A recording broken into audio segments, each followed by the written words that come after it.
Number one, be sure to call your hotel and confirm that the wheelchair accessible room is truly wheelchair accessible. Number two, beware of rented medical equipment and use extra care. My first day there in my rented chair, I wanted to take a nap, and while positioning the chair next to my bed, I dislodged a cord, and earlier I had hinged the door in my room as there was a mix-up in my room. So when I woke up and tried to get out, I realized I couldn't move the power chair, and to make matters worse, my door was hinged, making it impossible for anybody to come in and rescue me, and the hotel phone was out of my reach, so I was basically stranded in my own room.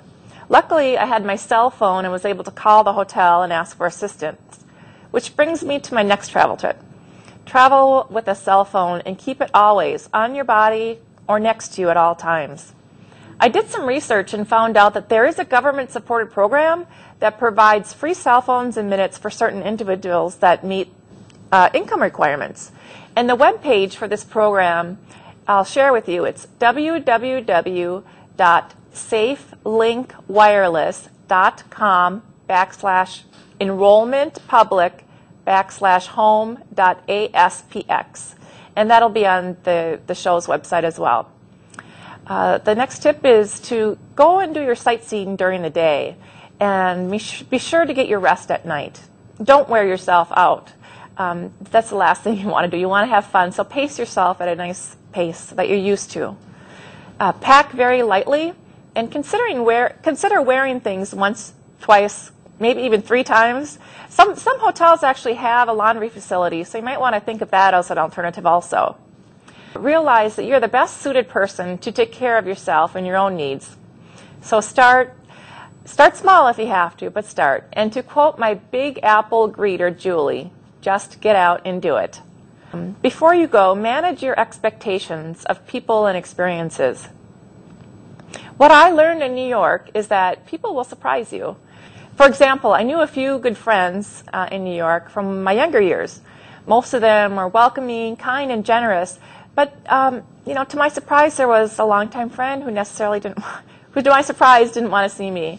And then I realized that it may not always be easy for other people to accept my situation. So remember that doesn't change when you're traveling, so don't let you get that down.